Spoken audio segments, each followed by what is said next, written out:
नमस्कार, आदाब, सत श्री अकाल दोस्तों। मैं हूं अंचित शर्मा और आप सभी का द डिबेट शो में स्वागत है। हमारे साथ वरिष्ठ नेता भाजपा के चमन लाल भगत जी मौजूद हैं और इसके साथ ही कांग्रेस के वरिष्ठ नेता बिशन मगोत्रा जी मौजूद हैं। आज महंगाई के मुद्दे पर और उसके साथ ही रियासी के जो स्थानीय मुद्दे हैं उस पर चर्चा करेंगे। सबसे पहले चलते हैं भाजपा के वरिष्ठ नेता चमन लाल भगत जी के पास। चमन जी, कांग्रेस ने एक नारा दिया है, बहुत हुई महंगाई की मार, अब की बार कांग्रेस सरकार, यानी कि आपका जो नारा था उसे अब कॉपी किया है और कांग्रेस की सरकार की बात कही है और कहा यह जा रहा है कि महंगाई काफ़ी हो गई, पेट्रोल डीजल के जो रेट है बड़ी तेज़ी के साथ बढ़ रहे हैं, जनता परेशान है, लोगों की जो बजट है वो डगमगा चुका है। क्या कहेंगे कांग्रेस को? अच्छा, कांग्रेस ने यानी अपना एक नारा पहले भी दिया था, वो हमारे स्वर्गीय इंदिरा गांधी के समय, या नेहरू जी के समय, या राजीव गांधी के समय की गरीबी हटाओ देश बचाओ।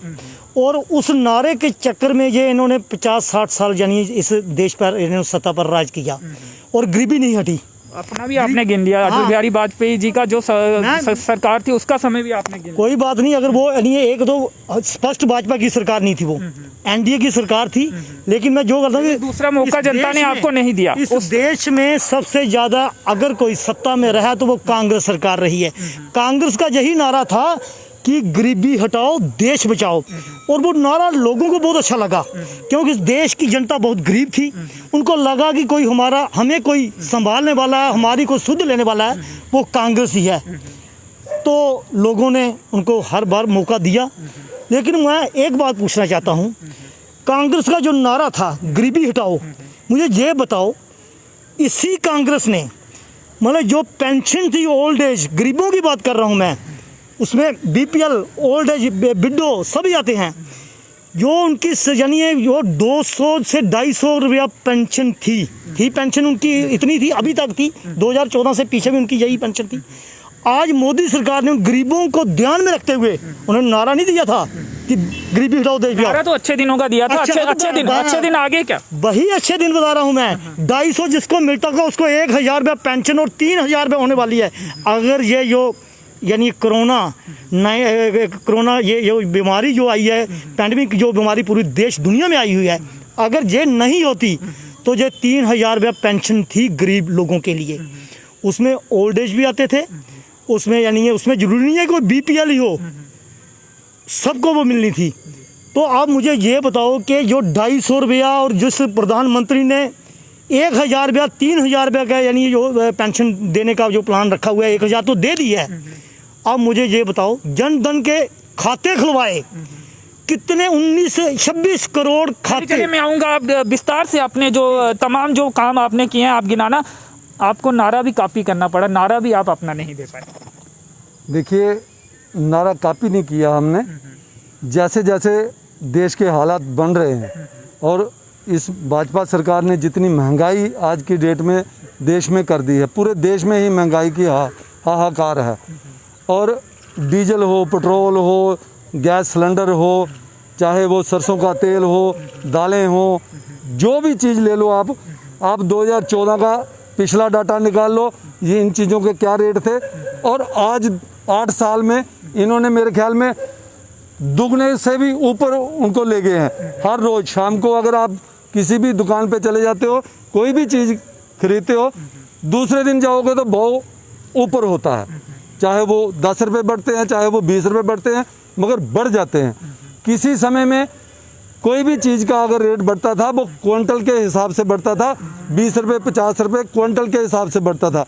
आज 20 रुपये किलो के हिसाब से बढ़ता है। यही अच्छे दिन 20 रुपये किलो के हिसाब से बढ़ता है। जो तेल जब 2014 की बात करें तो पेट्रोल 70 के करीब था, 60 से नीचे डीजल था। आज 100 के करीब दोनों चीज़ें होती दिख रही हैं और कुछ स्थानों पे हो भी गई हैं। ये अच्छे दिन दिखाए, ये सपना दिखाया। बात ऐसी है, जो पेट्रोल और डीजल की बात कर रहे हैं, हम पेट्रोल पंप को चलाते हैं, हमें पता है। 13 की बात है, 13 में 84 पर लीटर जो पेट्रोल का रेट था। और मैं मानता हूँ उस वक्त अंतर्राष्ट्रीय मार्केट में जो इसकी गैलन की जो यानी आप गूगल कर सकते हैं, 2014 के रेट निकाल सकते हैं। कर सकते हैं आप डिटेल निकालें, आप ये डिटेल निकालें कि यानी ये जब कांग्रेस की सरकार थी रेट कितने बार इंक्रीज हुआ, डिक्रीज भी हुआ, इंक्रीज भी हुआ। लेकिन वो मार्केट जो होती है वो इंटरनेशनल मार्केट के साथ चलता है। तो इंटरनेशनल मार्केट में क्रूड जो ऑयल है उसका रेट क्या था 2014 में और आज का रेट क्या है? वहाँ तो 115-20 तक भी पहुंचा था एक समय। हाँ, 2014 में और पहुंचा था। 45 रुपए से शुरू हुआ था, 70 के करीब था। 45 रुपए से शुरू हुआ था।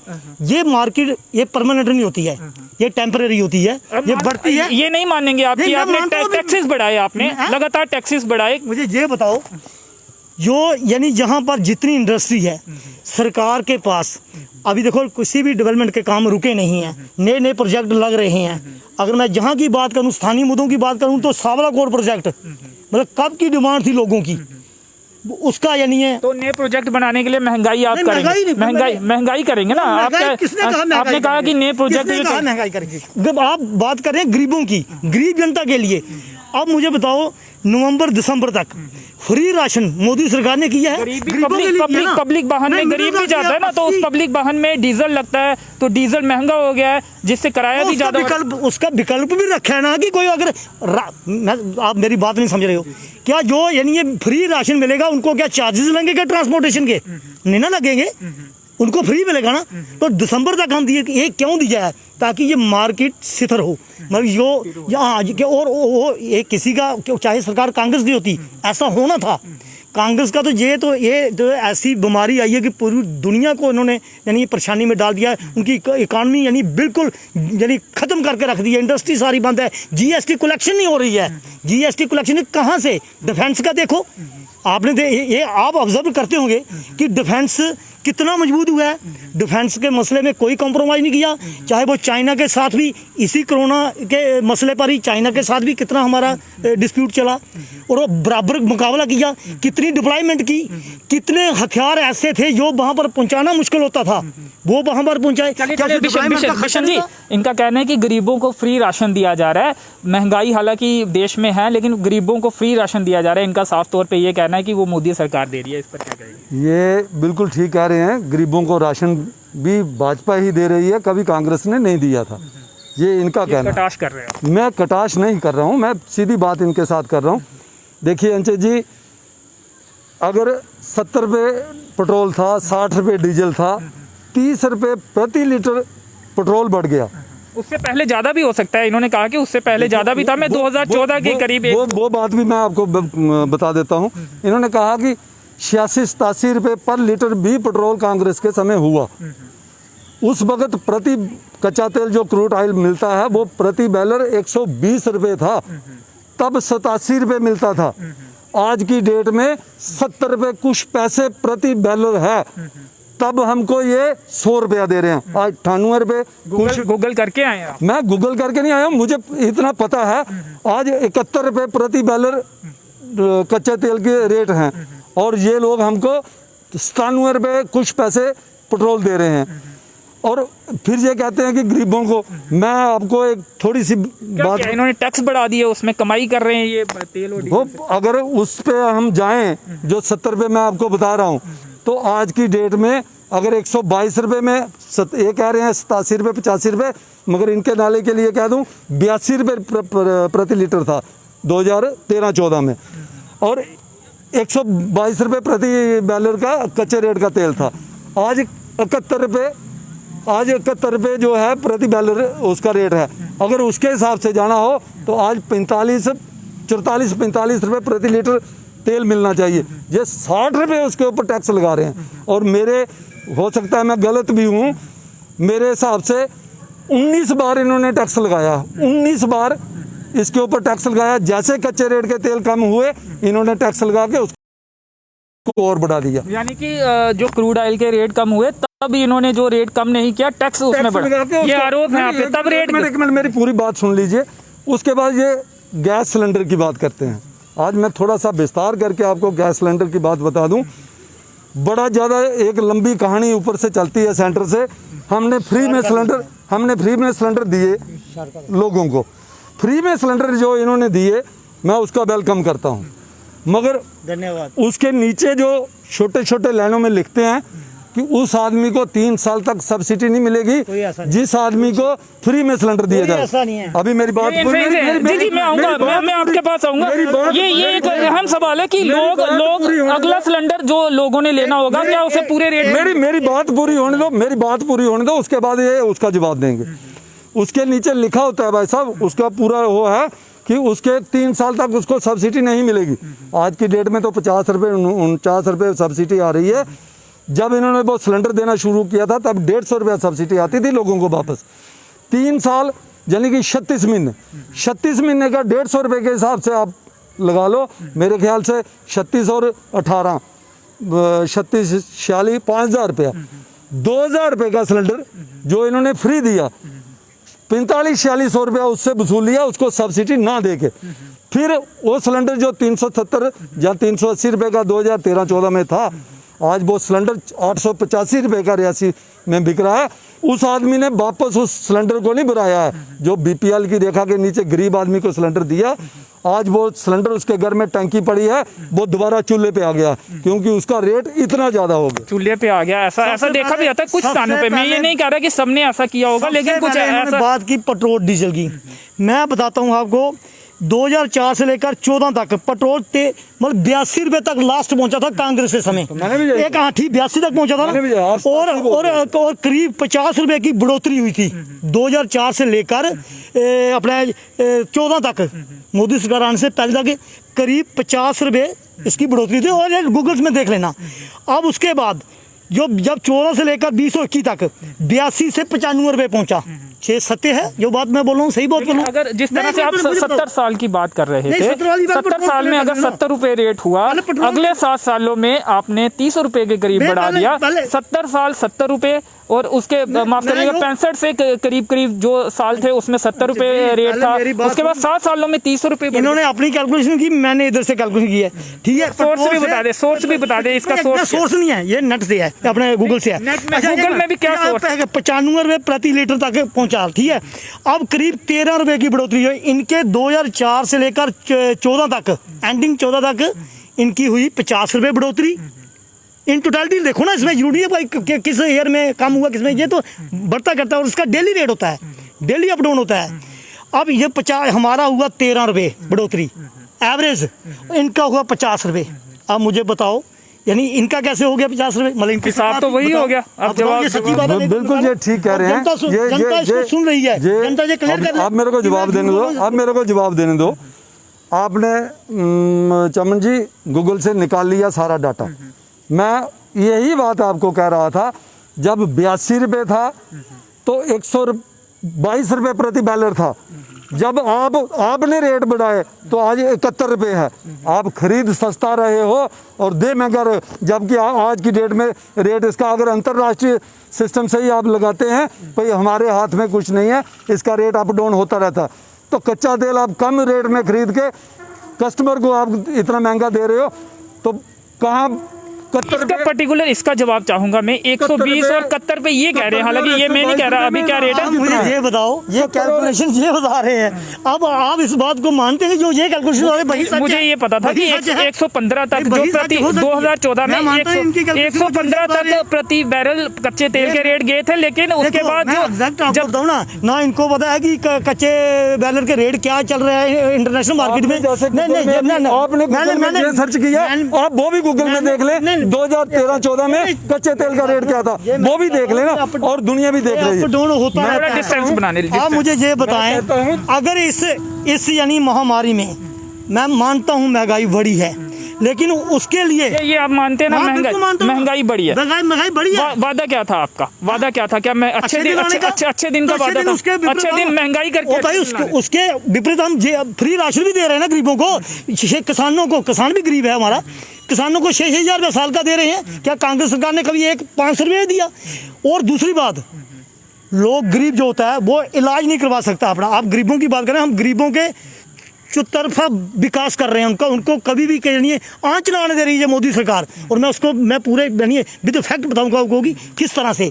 अगर स्वास्थ्य की बात करें तो हेल्थ की बात करें, उसके लिए मोदी सरकार ने खासतौर जम्मू कश्मीर के लिए 5 लाख का जो गोल्डन कार्ड, कि कोई गरीब क्या, उसमें तो सभी उसमें यानी आते हैं, मिडिल क्लास भी आते हैं। कहने का मतलब सब ने उसका बेनिफिट ले सकते हैं। और क्या ये गरीबों के लिए एक अच्छा कदम नहीं है? आयुष्मान योजना लाई है। और जम्मू कश्मीर में खास बात यह है कि जम्मू कश्मीर में सभी लोगों के लिए ये लागू की गई है। बाहर जो है सब लोगों के लिए नहीं है, जम्मू कश्मीर में खास तौर पे ये सभी लोगों के लिए लागू की गई है। बिल्कुल इनकी स्कीमें जो है ना वो कागजों में अच्छी लगती हैं, कागजों में प्रैक्टिकली गोल्डन कार्ड बनाने में दिक्कत आ रही है। मैं उसी पे आ रहा हूँ। कार्ड इनके पास भी है, गोल्डन कार्ड इनके पास भी है। उसी पे आ रहा हूँ, है मेरे पास, मैंने बनवाया है, बनाया ना, मैंने बनवाया है, मेरे पास है। आप थोड़े दिनों पीछे चले जाओ, बख्शी नगर की मैं कहता हूँ जेके चैनल है, उसमें मैंने 10 वीडियो देखी हैं। जब वो गोल्डन कार्ड लेके हॉस्पिटल में जाते हैं, मैं एक पुंछ का और एक रजौरी का एक उदाहरण देता हूँ आपको। वो मीडिया पे बंदा चला रहा था और आशीष कोहली जी उनको पूछ रहे थे कि आपके पास गोल्डन कार्ड है, इसकी सुविधा ले लो जाके अंदर। तो वो बोलते हैं मैं प्रिंसिपल के पास इसको लेके गया, अब लैंग्वेज गलत थी वो उस बंदे की, मैं वो नहीं बोलूँगा। उसने बोला ये कार्ड को घर ले जाओ, ये यहाँ इस्तेमाल नहीं होता है। वो गोल्डन कार्ड भी उसी का इस्तेमाल होगा जिसकी सिफारिश होगी और जिसका कोई उधर जानने वाला होगा। आम गरीब आदमी का गोल्डन कार्ड नहीं चल रहा है। आप आशीष कोहली की वीडियो निकाल लें, पुंछ और रजौरी के 2 केस दे जिसमें वो गोल्डन कार्ड गरीब आदमी को नहीं मिला और वो बाहर बख्शी नगर हॉस्पिटल के बाहर 3 दिन तक वो बंदा अपनी मिसी को लेके वहाँ लेटा रहा और उसको गोल्डन कार्ड का कोई उसको। इसके साथ ही एक परेशानी ये आ रही है, एक तो गोल्डन कार्ड बनाने में भी कुछ लोगों को दिक्कतें पेश आ रही है, नहीं बन पा रहा है, पोर्टल की समस्या बताई जा रही है। दूसरा इन्होंने अहम सवाल ये उठाया कि कुछ अस्पताल गोल्डन कार्ड से इलाज नहीं कर रहे हैं, तो ये दिक्कतें हैं, ये मानना हाँ, दिक्कत है। इसमें क्या यानी ये सरकार की कोई नाकामी है। जब गोल्डन कार्ड इशू किया जम्मू कश्मीर की, स्कीम लाना ही है, उसे इम्प्लीमेंटेशन ये एडमिनिस्ट्रेशन का काम है, सरकार का काम नहीं है। एडमिनिस्ट्रेशन कौन चलाएगा? जब इम्प्लीमेंट किसने करनी है?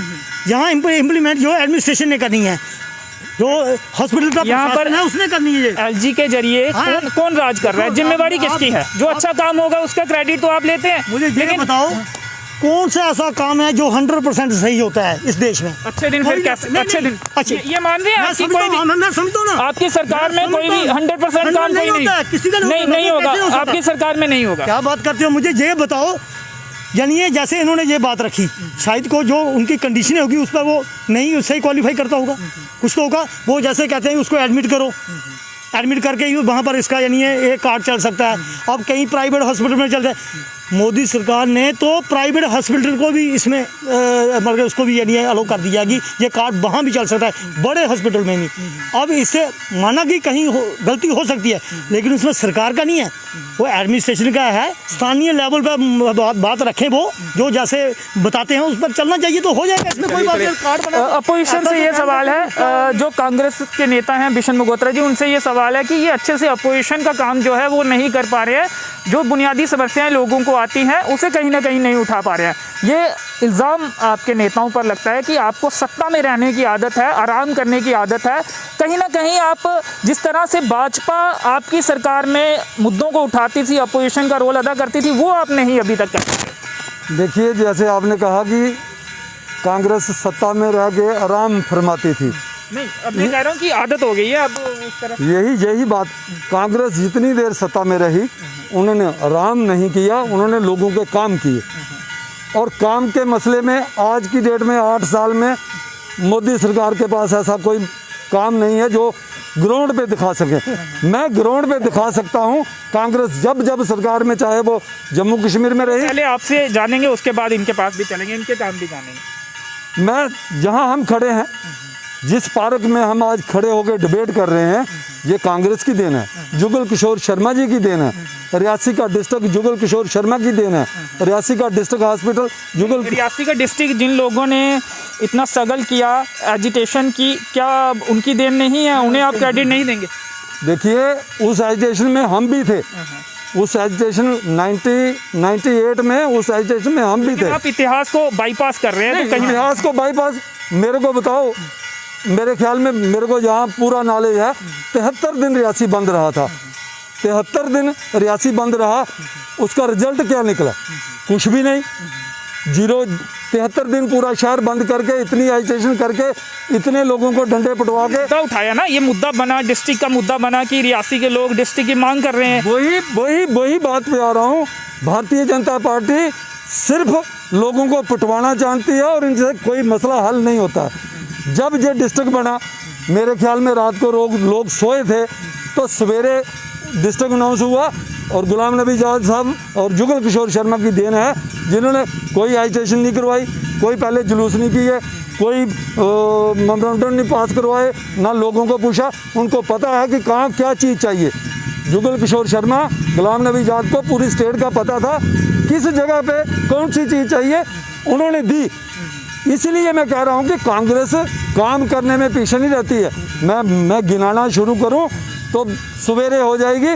इतने काम जुगल किशोर शर्मा ने और गुलाम नबी आज़ाद ने अपने टेन्योर में किए हैं। और इनके जो 3-4 साल जो पीडीपी के साथ और खुद ही उनके पास बैठ के उनकी मिन्नतें करके सरकार बनानी है और उसके बाद उन्हीं को छोड़ के भाग गए जब उन्होंने इनके काम नहीं किए। कश्मीर के लिए पीडीपी ने अपने काम करवा लिए सारे, और जम्मू की बात आई 25 के 25 एमएलए फेल रहे।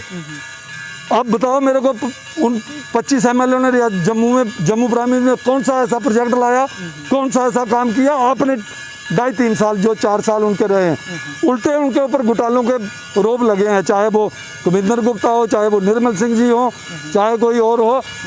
कोई कोठी कहीं बना रहा है आर्मी जोन में जाकर, कोई कहीं बना रहा है। जैसे ही इनको मंत्री पद मिले तो ये माल बड़े आरोप जो मीडिया में भी हमने देखा था कि जिस जगह मकान बनाया जा रहा है वहाँ पे आर्मी, जो बात और इसके साथ ही इन्होंने डेवलपमेंट के जो मुद्दे उठाए हैं, आप क्या मुद्दे उठाएंगे? आपकी भी सरकार रही है। डिस्ट्रिक्ट की बात की है, मैं उसकी सबसे पहले तो जो इन्होंने बोला है, मैं समझता हूँ कि वो रियासी की जनता का अपमान है। उन लोगों का जिन्होंने लाठियाँ खाई हैं वो आज हमारे बीच में नहीं हैं। वो हमारे पूर्व जो यानी जहाँ के विधायक थे स्वर्गीय श्री ऋषि कुमार कौशल जी, जिन्होंने कितना यानी जद्दोजहद करके और लाठियाँ खाकर उन्होंने इस यानी मुहिम को इस अंजाम तक पहुँचाया। हमारे स्वर्गीय माधोलाल नंदा जी और बहुत से लोग से, अपने सुदेश पडोत्रा जी थे जिन्होंने लाठियाँ खाई हैं। ये उनकी मेहनत रंग लाई और वजीर कमीशन रिपोर्ट लागू करवाने में मजबूर हुई सरकार, लेकिन उसमें भी इन्होंने बहुत भेदभाव किया है। वजीर कमीशन रिपोर्ट में 3 डिस्ट्रिक्ट थे जम्मू प्रोविंस और 1 था कश्मीर में, इन्होंने आधे आधे कर दिए। बल्कि जो जम्मू के लोग कहते थे कि जम्मू के साथ भेदभाव हो रहा है, इनकी सरकार ने मतलब गुलाम नबी जी जब चीफ मिनिस्टर थे उन्होंने बराबर उस भेदभाव को और आगे धकेला। कश्मीर को जहां जरूरत नहीं थी, 6 के लिए अपने तहसीलों के ऊपर डिस्ट्रिक्ट है, 5 तहसीलों के ऊपर डिस्ट्रिक्ट है। आप ये कन्फर्म करें जो मैं बोल रहा हूँ। और उनको वहाँ डिस्ट्रिक्ट बनता नहीं, सिर्फ कश्मीरियों को खुश करने के लिए, उनको जरूरत नहीं थी क्योंकि भेदभाव जारी रखना था जम्मू के साथ। अब मैं बताता हूँ जम्मू के लीडरों ने क्या क्या काम किए हैं। तो उसमें सवाल ये भी खड़ा होगा, जो एम्स का मुद्दा यहाँ पे उठा था और कांग्रेस ने उसमें प्रोटेस्ट भी किया था और काफी प्रोटेस्ट हुए थे, काफी दिनों तक प्रोटेस्ट हुए थे। एम्स आपकी सरकार ने भी एक एम्स वहाँ पे दिया था, एक एम्स यहाँ की बात हुई थी। तो भेदभाव तो आपकी सरकार में भी जारी है और जब नौकरियां निकलती हैं उसमें भी सामने ये आता है। जब JNK बैंक की भी जो भर्तियां हुई थी उसमें भी भेदभाव सामने आया था। सवाल आपकी सरकार पर, भेदभाव वो खत्म नहीं हुआ। भेदभाव पहले मैं ये बात बताता हूँ आपको कि जैसे ये बोलते हैं कि जम्मू ने लीडरों ने क्या क्या किया, मैं बताता हूँ क्या क्या किया। हमारे यहाँ के MP यानी अपने यहाँ के मिनिस्टर PMO, उसमें मिनिस्टर भी हैं डॉक्टर जितेंद्र सिंह जी। अब ये जहाँ पर जो सावला कोट का प्रोजेक्ट है ये उनकी देन है। हमारा अरनास में एक मिनी प्रोजेक्ट लग रहा है इसका, वो भी उनकी देन है। अपने जो कटरा से दिल्ली तक मतलब 6.5 घंटे में, सुबह जाओ शाम को वापस। नहीं अभी जाओ नहीं क्या उसकी DPR बढ़ गई है, टेंडर हो गए हैं, टेंडर हो गए हैं उसके। जब बढ़ेगा फिर जाएंगे। फिर क्या मैं कहने का मतलब ये है कि टेंडर हो गए हैं ना, उसकी DPR बन गई, टेंडर हो गए। टेंडर का इसका मतलब बाकी उसके फंड्स रिलीज हुए हैं तभी टेंडर हुए ना, ये कन्फर्म है कि इसमें कोई दो राय नहीं कि काम नहीं हुआ।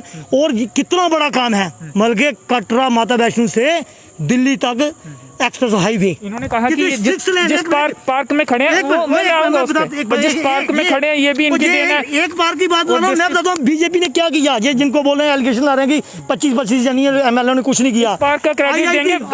इसकी बात मारो, IIT college, IIM college, international जू रियासी तक, मैं पूरे यानी जम्मू कश्मीर की बात कर रहा हूँ। डिस्ट्रिक्ट रियासी की अगर बात करें तो खाली रियासी की थोड़ी बात की, इन्होंने 25 विदाई की, तो मेरा फिर फर्ज बनता है कि उन 25 विदाई की कारकर्दगी बताना, मतलब कि कितनी उन्होंने उनके कितने एफर्ट्स लगा के उन्होंने ये जितने प्रोजेक्ट यानी जो अपना केबल कार का वो भी शुरू किया। हालांकि उसमें PDP सरकार अड़ंगा अड़ा रही थी, लेकिन हमें पता चल रहा था बीजेपी को, सेंटर को ही पता चल रहा था, जहाँ के नेता थे उनको ही पता था। उन्होंने स्पष्ट कह दिया कि हम सरकार के बीच में नहीं रहना चाहते हैं। और सबसे बड़ी बात ये बोल रहे हैं कि उनके साथ बनाई, तो हमने ही उनको छोड़ा ना। अगर हमें सत्ता का लालच होता, आपने भी तो सरकार उनके साथ बनाई थी। हमने उनके साथ सरकार बनाई। हमने जितने भी जम्मू प्रांत के लिए काम हो, जिन्होंने अभी एक इस बात को बाद में बताता हूँ आपको, इन्होंने कहा कि 4 डिस्ट्रिक्ट कश्मीर में बनाए, 4 डिस्ट्रिक्ट जम्मू में बनाए। वजीर कमीशन की रिपोर्ट कहती थी कि 3 डिस्ट्रिक्ट, जैसे इन्होंने कहा 1 कश्मीर के लिए, 4 जम्मू को दिए, 1 उसमें बढ़ाया और 4 कश्मीर को दिए। 8 डिस्ट्रिक्ट बनाना कोई मजाक की बात नहीं थी। फिर ये कहते हैं कि भेदभाव नहीं। मैं मेरी बात पूरी होने दो, उसके बाद जवाब देना आप। जब टूरिज्म का बात आती है तो मेरे ख्याल में जम्मू प्रांत में एक टूरिज्म अथॉरिटी थी, वो पत्नीटॉप है। इसके बगैर जम्मू प्रांत में तो टूरिज्म अथॉरिटी नहीं थी। और 5 टूरिज्म अथॉरिटी थी कश्मीर में। जब पीडीपी कांग्रेस की सरकार थी और जुगल किशोर शर्मा जी जहाँ के एमएससी टूरिज्म मंत्री थे, टूरिज्म मंत्री थे, पीडब्ल्यूडी मंत्री अंत में बने, थोड़ा सा ध्यान रखो, टूरिज्म मंत्री थे। और जब सेंटर से पैसा फंडिंग हुई टूरिज्म के लिए, तो तभी गुलाम नबी आज़ाद जी ने जुगल किशोर को पूछा कि जहाँ से मैंने पता नहीं, अब मेरे को पूरा पता नहीं कितने 100 करोड़ रुपया वो टूरिज्म के लिए आया, पता नहीं कहाँ चला गया। वो टूरिज्म का पैसा जब आया तो उसने बोला कि जम्मू के लिए कितना है और कश्मीर के कितने लिया है। तो जुगल जी ने उनको ये जवाब दिया था कि मैं कैबिनेट में नहीं हूँ, कैबिनेट में कश्मीर का मंत्री है और ये पैसा मुझे नहीं पता कैसे डिस्प्यूट होना है। तो गुलाम नबी आज़ाद साहब ने ऊपर से वो पैसा रोका था उस वक्त। और डिप्टी सीएम मंगतराम शर्मा जी, जुगल जी, इनको दिल्ली बुलाया था। दिल्ली बैठ के पीडीपी के साथ बात करके 6 टूरिज्म अथॉरिटियाँ जम्मू में बनी, जो एक लखनपुर से लेकर अपना मानसर तक आती है, एक हमारे कटरा से लेकर शिवखोड़ी तक जाती है, और एक मानसर सुधमादेव टूरिज्म अथॉरिटी बनी। उसके बाद पता नहीं 5 बनी थी जो जम्मू के लिए, और 1 वहाँ बढ़ाई। एक मिनट पूरी मेरी बात होनी, 1 वहाँ बढ़ाई।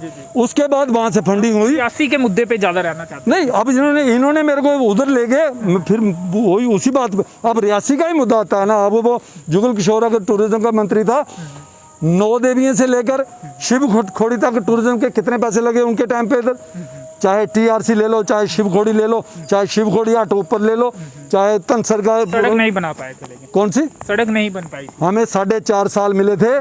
4.5 साल में दूसरी बार हमारा टेन्योर नहीं आया। हम जहाँ रियासी के लोगों ने वोट नहीं दिए, हम रह गए। वोट क्यों नहीं दिए? काम लोगों को पसंद नहीं, जो जितना काम आपने किया होगा कम लगा होगा। अब देखिए, इससे जब मैं गिना रहा हूँ आपको, मेरे को अब मेरे ख्याल में 2008 में जुगल जी डिफीटेड हुए, उसके बाद अपने बलदेव राय शर्मा जी, उसके बाद अजय नंदा जी, 8 के बाद आज 21 है, 13 साल उनके टर्न के मैं काम लगाऊंगा। और अब बाहर नहीं जाएंगे, अब इधर ही रहेंगे। चलिए डिस्ट्रिक्ट के काम गिनाइए, 13 साल का हिसाब दीजिए। 13 साल का, 4.5 साल का। ये जो बात बोल रहे हैं कि टूरिज्म मिनिस्टर थे जुगल जी, 13 साल में 7 साल केंद्र में सरकार और यहाँ भी सरकार। हाँ, पहले ये मैं इनको पूछना चाहता हूँ कि रियासी कितनी अच्छी डेस्टिनेशन है, चाहे वो फोर्ट हो, महादेव मंदिर हो, कालका माता हो, बिड्डा हो, बहुत सारे ऐसे, लेकिन उन्होंने टूरिज्म के अंडर नहीं लाया रियासी को।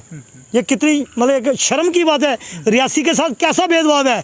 मतलब यात्रा यहाँ पर लोगों की डिमांड थी कि जो यात्रा डाइवर्ट हो रियासी में, महादेव मंदिर में आए, जहाँ पर आए, ताकि लोगों को रोजगार मिले। आप भी नहीं कर पाए। नहीं, मेरे पहले मैं टूरिज्म मिनिस्टर बहुत थे ना, उन्होंने खुद बोला ना, उन्होंने आपकी सरकार है ना, अब आपकी सरकार। मैं जो बोला हूँ टूरिज्म मिनिस्टर ने नहीं कर पाए, मैं ये कह रहा हूँ। नहीं, मैं फिर वही बात। उसके बाद विधायक आपके थे, उसके बाद पूर्व मंत्री, राज्य मंत्री, जिनके पास कलम थी, मैं बताता हूँ, वो जिनके पास कलम थी, वो टूरिज्म यानी जब रियासी को टूरिज्म के अंडर नहीं ला सके। टूरिज्म के अंडर लाते कितना फायदा होता, लोगों को कितना लाभ होता, यानी उसमें होटल बनते, रेस्टोरेंट बनते, सब्सिडी मिलती, लोगों को रोजगार मिलता, कितना उसका बेनिफिट था, यात्रा आती था ना। लेकिन उन्होंने रियासी की अनदेखी की ना कहीं अनदेखी की। टूरिज्म मिनिस्टर थे तो टूरिज्म के अंडर रियासी को लाना चाहिए। इनकी आंखें खोलना पड़ेंगी। ये टीआरसी जो बारादरी बना, ये रियासी में ही आता। अभी बंद पड़े। जो टीआरसी बनी हुई है बंद आपके समय पर पड़ी। ये टीआरसी जो बनी है ये आपने कहा बंद पड़े हुए थे, आपके समय में बंद। ये पूछेंगे इनको, ये रियासी में नहीं आता है, सियाड़ बाबा रियासी में नहीं आता है, तनसर रियासी में नहीं आता है, नौ देवियां रियासी में नहीं आता है। ये सब धार्मिक। और जहाँ तक एक मिनट बीच में बोलना नहीं, जब ये महादेव मंदिर की बात करते हैं 2008 में 2004 से लेकर 8 तक महादेव मंदिर कंप्लीट नहीं हुआ था भाई साहब। और मैं ये दावे के साथ कह सकता हूँ, मैं श्राइन बोर्ड के ऑफिस में बैठा था, जुगल किशोर जी वहाँ बैठे थे, जो डिप्टी सीईओ कुरबानी साहब करके कुछ थे, जहाँ वीडियो रह के गए, वो उनके साथ ये चर्चा हुई कि ये रियासी जो महादेव मंदिर है यहाँ यात्रा कैसे आ सकती है। तो वो आपस में डिस्कस कर रहे थे, मैंने बीच में इंटरफेयर किया, मैंने कहा मैं एक सुझाव दे सकता हूँ छोटा सा, आप बात कर रहे हो। वो कुरबानी साहब ने बोला बोलो क्या है। मैंने कहा जो कटरा से यात्रा चलती है शिवखोड़ी के लिए, उसकी जो पर्ची कट जाती है, यात्रा स्लिप कट जाती है, वो महादेव मंदिर में कटे और जहाँ से फिर यात्रा शिवखोड़ी के लिए जाए एक पर्टिकुलर कर दो, और उससे आपका जो महादेव मंदिर भी चलेगा और रियासी में टूरिस्ट भी आएगा। चलिए वो कोशिश करेंगे, वो मुद्दे उठाएंगे। एक सवाल आपसे ये है, आपके युवा नेता अमित शर्मा जी आपकी पार्टी को छोड़कर चले गए, वो कहीं ना कहीं दिखता था कि मुद्दों को उठाते थे, प्रदर्शन भी करते थे। आपको नहीं लगता अब कहीं ना कहीं कांग्रेस जो है रियासी टाउन की अगर बात करें खास तौर पे टाउन की, तो कमज़ोर हो गई है? उससे पहले तारिक भट्ट जी भी, वो भी प्रोटेस्ट करते हुए दिखते थे, मुद्दों को उठाते हुए, वो भी पार्टी छोड़कर एनसी में चले गए थे। अब भाजपा में अमित शर्मा का जाना, तो अब क्या कहेंगे? अब आपने बड़ा अच्छा सवाल पूछा है। आप ही का ही जो आपने जैसे स्टार्ट किया कि कांग्रेस ने ये नारा दिया बहुत हुई महंगाई की मार, अब की बार कांग्रेस सरकार, तो इसका मतलब ये है कि कांग्रेस प्रोटेस्ट कर रही है, कांग्रेस कहीं कमजोर नहीं है। एक प्रोटेस्ट करने एक अलग अलग तरीके हैं। कोविड में प्रोटेस्ट करना भी जरूरी नहीं, क्योंकि जब बाहर वही बात तो मैं आपको कह रहा हूँ, हमने किया, आपने देखा, आपका ही आपने आज मेरे ख्याल में किसी बंदे को भी पूछा था कि कांग्रेस ने ये नारा लगाया, प्रोटेस्ट में कमी नहीं आई। ये आप भी कह रहे कि कुछ अमित शर्मा जी चले गए, क्यों चले गए आखिर? वो उनका कहना है कि लीडरशिप कहीं ना कहीं नहीं थी, जिस तरह से काम करना चाहते थे वो नहीं हो पा रहा था। देखिए ये सवाल आप उनसे पूछ सकते हैं, उनको क्या कमी लगी, उनको उधर जाके क्या मिला, क्यों छोड़ रहे हैं पार्टी के, आपके नेता पार्टी क्यों छोड़ रहे हैं? देखिए पार्टी छोड़ने का, पार्टी आप बोल रहे हैं क्यों छोड़ रहे हैं, अब मैं थोड़ा सा दूर ले जाऊंगा आपको, वेस्ट बंगाल में चले जाएंगे। जैसे देखो इन्होंने जो बात कही है कि पार्टी क्यों छोड़ते हैं, ये पहले हमारे बीजेपी में बहुत सक्रिय कार्यकर्ता थे, चले गए कांग्रेस में आगे, ये चलो आना जाना लगा रहता है, लेकिन कांग्रेस ने इस डीडीसी इलेक्शन में ना अपना वजूद देख लिया था। जिस तरह से यहाँ पर इलेक्शन हुई, तीनों पार्टियां इकट्ठे लड़ रही थी ना, अब उसमें ये बात सामने निकल के आई कि ये दो मिनिस्टर रहे थे, इसका मतलब कि कांग्रेस का वजूद खत्म है। आप समझ सकते हैं कितने कम मार्जिन से हम हारे हैं, इसका मतलब यही हुआ। वो ऑब्जर्व किया उन्होंने, उसी हिसाब से उन्होंने देखा कि वोटर जो है वो कांग्रेस का, तो कैंडिडेट भी नहीं मिला, एनसी को समर्थन देना पड़ा। हाँ नहीं मिला, वो लगभग इनका जो जितना भी है ना यहाँ पर काडर, वो लगभग समाप्त हो चुका है। मैं सही बात बोलता हूँ, ये भी जल्दी मन बनाने वाले हैं, जल्दी मन बनाने वाले हैं। ये इनके सपने में बात है, ये सपनों की बातें करते हैं। हम जहाँ हैं हम वहीं हैं और इधर ही रहेंगे। और कैंडिडेट आपको यहाँ पे नहीं मिला, एनसी को समर्थन देना पड़ा। नहीं देखिए वो तो वो हाई कमांड की बातें हैं, यहाँ दिया समर्थन, ऊपर कार्यकर्ताओं को नहीं पूछा जाता। कांग्रेस में कार्यकर्ताओं की राय या नेताओं की राय नहीं ली जाती। नहीं राय के बिना तो कोई काम होता नहीं है। आपने क्या राय दी कि कैंडिडेट खत्म हो गई है? अब जब ऊपर से सुझाव आया भाई ऐसे करना है, तो हम पार्टी हाई कमांड की बात माननी है, ऐसी कौन सी बात है। आज ये लोग जहाँ हैं, मैं कहता हूँ डिस्ट्रिक्ट प्रेसिडेंट के बिना भारतीय जनता पार्टी कहीं खड़ी हो जाए, हो ही नहीं सकता है। एक काम डिस्ट्रिक्ट प्रेसिडेंट को बिना पूछे करें, दूसरे दिन पार्टी से बाहर होते हैं। वो तो वार्ड नंबर 3 के पार्षद को देख लिया आपने, पहले निकाला फिर वापस लिया। ये इनसे ये बातें सर्टिफिकेट मुझे लेने की जरूरत नहीं है। कांग्रेस अपनी जगह पे है, कांग्रेस स्टैंड है, और आने वाले दिनों में जम्मू कश्मीर में कांग्रेस अपने बलबूते पे सरकार बनाए, ये मैं आपको दावे से कह सकता हूँ। जी। अब और कुछ मुद्दों पे आएंगे, क्योंकि सरकार आपकी है, केंद्र के जरिए एलजी प्रशासन यहाँ पे काम कर रहा है, जिम्मेवारी भी आपकी होगी, जो अच्छा करेंगे वो क्रेडिट भी आपको होगा। माइनिंग का इशू है, केंद्रीय विद्यालय जिसका वादा हुआ था वो कहीं ना कहीं अभी तक नहीं दिखा है। हालांकि एक लेटर हमने ये सिर्फ जरूर देखा था। सारा कुछ जो हो रहा है, इसके साथ ही और माइनिंग का इशू है, इसके साथ ही वन टोल प्लाजा का इशू है, बारीदारों का इशू है, विंड पावर एनर्जी प्रोजेक्ट जो है 1 दशक के करीब वो पहले लगा था, उसके बाद उसका कुछ होता हुआ नहीं दिखता है। हालांकि इनसे भी ये सवाल पूछेंगे, इनके सरकार में वो काम शुरू हुआ था। तो ये तमाम मुद्दे जो हैं मुद्दे बने हुए हैं। तकलीफ समझते हैं आप लोगों की, माइनिंग के लिए रेत बजरी नहीं मिल पा रही है, समझते हैं तो उठाते हैं आप, या सिर्फ आप इलेक्शन के समय वोट मांगेंगे और उसके बाद जीतेंगे, आपकी यहाँ पे सत्ता बनेगी, उसके बाद भूल जाएंगे आप। ये तमाम मुद्दे अभी तक आखिर हल क्यों नहीं हो रहे? देखो, पहले तो मैं डीडीसी नहीं जीत सका ना, लेकिन आपकी सत्ता यहाँ पे काउंसिल में नहीं हूँ, और मेरे से बेहतर जो वहाँ में हैं, वहाँ के जो काउंसिल में बैठे हुए हैं, अगर नहीं जीते तो क्या आप इस मामलों को छोड़ देंगे? हमने अपने लेवल पर जो बात करनी थी वो की है। हमें जो आश्वासन मिला कि आप अपोजिशन का, आप अगर यहाँ पे अपोजिशन में है तो यहाँ पे अपोजिशन का काम करना बंद कर देंगे। अगर जो कर रहे हैं, लेकिन तथ्यों के आधार पर बात करें तो वो अच्छी लगती है। मैं ऐसे बोल दूं नहीं जी हफ्ते के बाद खुल जाएंगे, परसों खुल जाएगा, वो अच्छा नहीं लगता है। लेकिन उस समय आपने वादा किया था मैं जीतने का, कि जीत कर मैं पहली मीटिंग में ही इस मसले को उठाएंगे और जो हल कराएंगे। जो जीते हैं उनको पूछना आपके भाजपा के आपको मत मिले हैं, चेयरमैन आपका बना है, तो आप उन्हें नहीं कहेंगे बस आप हार के और बैठ जाएंगे? हमने बोला है उनको, लेकिन ये मसला सिर्फ चेयरमैन तक सीमित नहीं है। ये मसला ये खाली उनके तक नहीं है, पूरा जम्मू कश्मीर का मसला है, ये खाली रियासी डिस्ट्रिक्ट का नहीं है, ठीक है। और इसका मुझे पूरी उम्मीद है कि जैसे ब्लॉक तो कुछ खुले हैं, लेकिन ज़्यादा खुलने चाहिए, जितने ब्लॉक हैं सभी खुले, ताकि जो क्राइसिस बना हुआ है इसका वो ठीक हो। पूर्व जो राज्य मंत्री हैं और विधायक यहाँ के रहे हैं अजय नंदा जी, उन्होंने कहा था 24 घंटे रियासी जिले में बिजली आएगी, लेकिन 7 घंटे के कट दिए हैं आपकी सरकार ने। अंजलि, उसके बाद भी अनवांटेड जो अनशेड्यूल्ड जो कट होते हैं वो भी हो रहे हैं बीच बीच। अंजलि, मुझे ये बताओ, आप रिपोर्टर हैं, आप समझते हैं कि बिजली का जिस तरह से पूरे डिस्ट्रिक्ट में काम चल रहा है, आप रिपोर्टिंग करते हो, और जब ये काम चलता है उसके लिए बिजली के कट बढ़ेंगे, जब तक काम नहीं होगा शटडाउन लेने पड़ते हैं।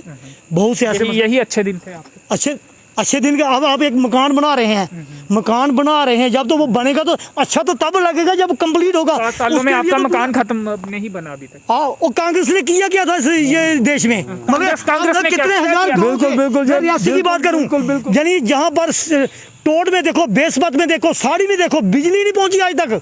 जब से देश आजाद हुआ है बिजली नहीं पहुंची है। पहाड़ों में पता करो। आप ऐसा करें ना, एक्शन से पूरी डिटेल ले लें, उनसे ले लें, तो उनको पूछें कि ये इतनी देर तक ये कांग्रेस की सरकार रही है, क्या बिजली नहीं दे सके?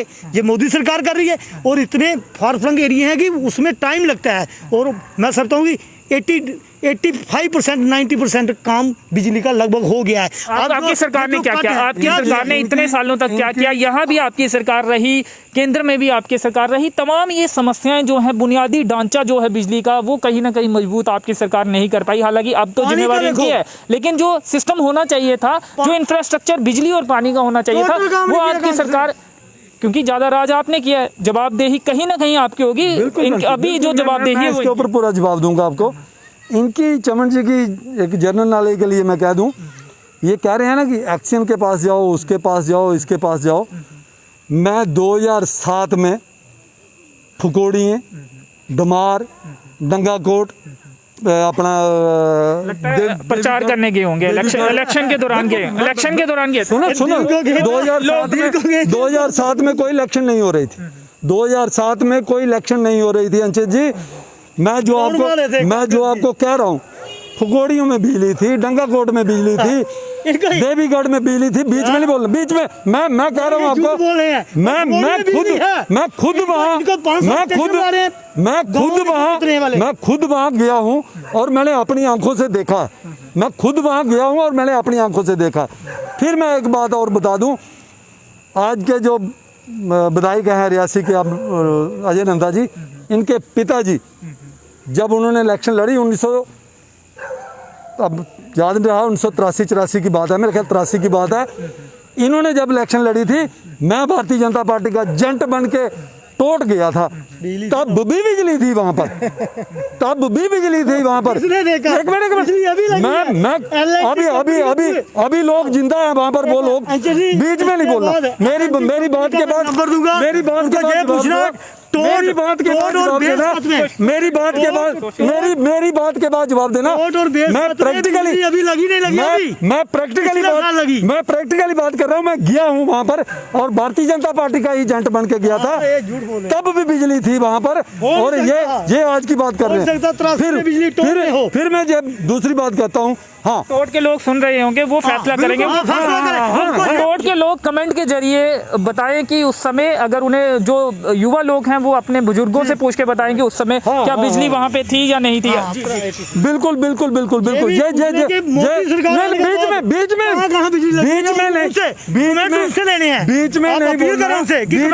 मेरी बात पूरी होने दो। उस वक्त भी बिजली थी, हाँ ये बात मैं कह सकता हूँ।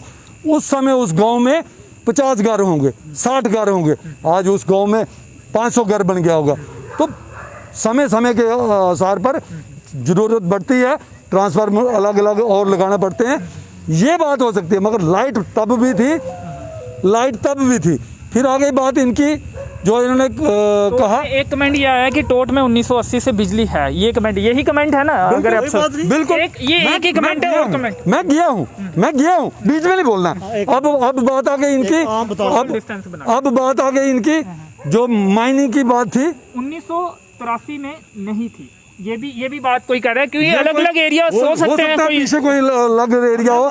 जहाँ मैं गया वही बोलूंगा, जहाँ मैं गया रोड के ऊपर बेस मत है, रोड के ऊपर बेस मत, साड़ी के नीचे वहाँ पर बिजली पहली बार पहुंची है और पिछले साल पहुंची। अच्छा लो कमेंट्स लो, आ जाएंगे। दूसरी बात आ गई जब इन्होंने कहा कि आपका ये मुद्दा था माइनिंग का। माइनिंग के मुद्दे पर पैसा भी इन्होंने करप्शन का अड्डा खोल के रखा है, क्योंकि आज रियासी के मेरे ख्याल में 5-6 ब्लॉक हैं जो टोटल ब्लॉक हैं, जिसमें इन्होंने 2 ब्लॉक खोले हैं। 2 ब्लॉक खोलने का क्या मतलब है? 2 ब्लॉक खोलने का क्या मतलब है? करप्शन को बढ़ावा देना, यानी मनमानी की जाती है। ऑटोमेटिकली आपने देखा पिछले दिनों कमथान में क्या हाल हुई। उस बेचारे बच्चे पर FIR तक लग गई और उसको जमानत कराने के लिए 3-3 महीने लग गए। इतनी गुंडागर्दी है। आप कहाँ थे तब? आप तो तब भी नहीं बोले। क्या जी? आप अपोजिशन का काम है ना, अगर कहीं गलत हो रहा है तो वहाँ पे उठाना पड़ रहा है। भैंस के आगे बीन बजानी, अंचित जी क्या बात? आप नहीं बच पाएंगे ना, अपोजिशन का काम नहीं करेंगे भैंस के आगे बीन बजाकर ये शब्द कहकर। वो उन लोगों ने अगर इतनी जद्दोजहद की तो आज दिन तक और कोई ब्लॉक खोला इन्होंने?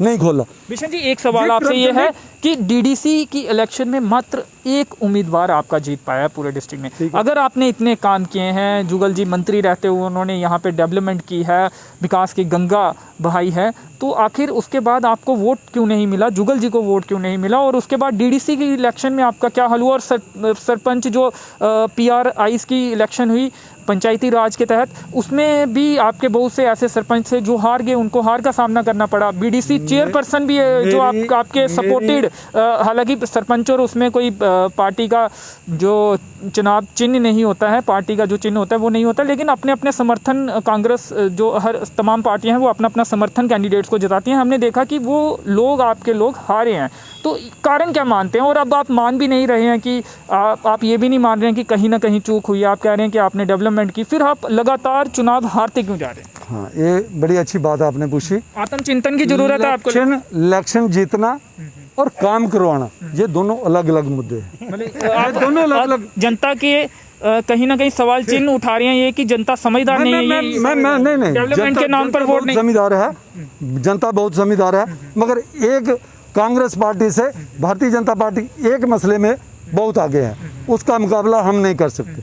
इनके पास इतने जुमले हैं कि ये लोगों को जाल में फंसा ही लेते हैं। ये एक बहुत बड़ी वो मुकाबला हम इनके साथ नहीं कर सकते। मेरी बात पूरी होने दो, उसके बाद एंड में इनको पूछना। वो मुकाबला हम इनके साथ, भारतीय जनता पार्टी के साथ कांग्रेस नहीं कर सकती है। इनके जुमले क्या होते हैं? अपने पुराने डिस्ट्रिक्ट हमारे उदयपुर में हमारे प्रधानमंत्री जी आते हैं, आके भाषण करते हैं कि नंदा साहब को वोट दो, बारीदारों का मसला मैं हल कर दूंगा। आज 8 साल हो गए, ना प्रधानमंत्री को याद आया, ना जहाँ के जो माननीय जितेंद्र सिंह जी हैं ना उनको याद आया, ना हमारे जो जहाँ के एमएलए साहब जीते इनको ज़्यादा है। अब मामला कोर्ट अब उसमें बात ये है, अब पता नहीं सच है झूठ है, लोगों की बातें बाजार में फैलती हैं, हम बाजार से सुनते लेकिन आप जिम्मेवारी के साथ कहिए, जो भी कहेंगे मैं बड़ी जिम्मेवारी कहिए जो बिल्कुल सुना है, मैं उसके ऊपर ये नहीं कह सकता। हो सकता है कि जब ये नए जीते थे इनके पास कोई डेपुटेशन आया बारदारों का, तो लोगों ने बाजार कहा सच कितना है झूठ कितना है मैं नहीं कह रहा हूँ। इन्होंने ये जवाब दिया कि वो प्रधानमंत्री ने बोला है, मैंने नहीं बोला है, आप उनके पास जाओ। अब ऐसे लोग जो पहले बुंगला के वोट ले लेने और उसके बाद उसको ये कहना, और समय आने पर इलेक्शन पे आज भी जैसे इनकी मीटिंगें हो रही हैं, आज भी मीटिंग थी भारतीय जनता पार्टी की, इनके कोई कोल साहब आए थे, आज भी वो आए थे। ये सारी स्ट्रेटजी ये बनाते हैं कि कौन से जुमले हमने लेके आना है, क्योंकि काम तो हमने किया नहीं है, कौन सा जुमला लेके आना है, कैसे लोगों को भगाना है और कैसे अपने वश में करना है। जी चलिए तो आरोप ये है कि आपके बैठे होते हैं और जुमले तैयार किए जाते हैं, आप जुमलेबाजी में अच्छे हैं लेकिन काम नहीं करवा रही, ये आरोप कांग्रेस द्वारा आपके। एक बात मुझे इनको पूछो कि जुमले कौन से, मुझे बताओ ना कौन सा जुमला बोला, अच्छे दिन आने वाले हैं यही बोला? मैंने सीधा बोला, प्रधानमंत्री ने बोला, बारीदारों को प्रधानमंत्री ने बोला, ये जुमला ही हो गया। 15 लाख वाला जुमला प्रधानमंत्री ने बोला और अमित शाह जी ने बोला ये जुमला था। मैं कोट करता हूँ, ये ठीक है, मैं कोट करता हूँ, मैं कोट करता हूँ।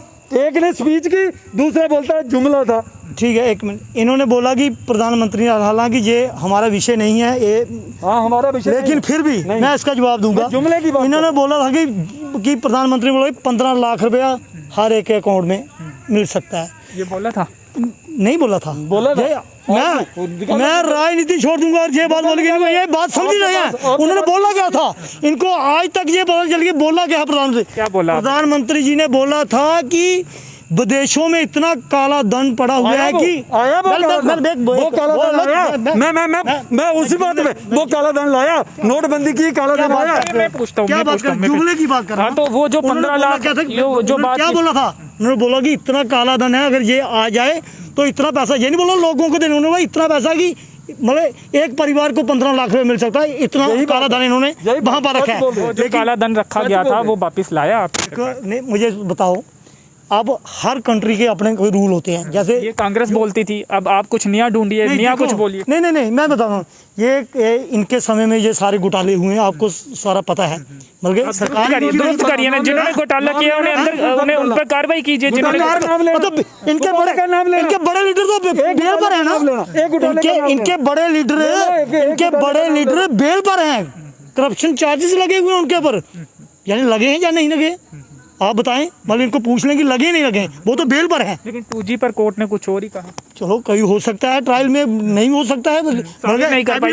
आपने चुनावों के समय में तो तमाम घोटाले गुनाए, लेकिन अब कार्रवाई आखिर आपकी सरकार कार्रवाई किस पर की, किस पर कार्रवाई आपने की? ये बताओ, इनके लीडरों पर अभी भी यानी FIR लगी और जमानत पर है, ये बात सही है या झूठ है, अब जो कोर्ट देखेगा। चलिए, जो जुमलों की बात थी, इनका ये कहना है कि बैठक में आप विकास नहीं करते हैं, आप जुमलेबाजी करते हैं और नए जुमले लाते हैं और उसके चक्कर में लोग आ जाते हैं और आपको वोट करते हैं, इन्होंने आरोप लगाया। एक इन्होंने हमारे पर किया था, अच्छे दिन आने वाले हैं, और उसका लोगों ने बड़ा सराहना की थी कि चलो हमारे अच्छे दिन आएंगे, तो अच्छे दिन आए ना उनके। अब मैं बताता हूँ कैसे आए हैं अच्छे दिन, एक मैं बताता हूँ, इनको बोलने दो, आगे नितिन गडकरी रियासी में ही रहते हैं, रियासी। हाँ, मुझे ये बताओ, रियासी की एक बात, अरे रियासी की मैं अच्छे दिन, आम गरीब की बात कर रहा हूँ, मैं मिडिल क्लास की बात कर रहा हूँ।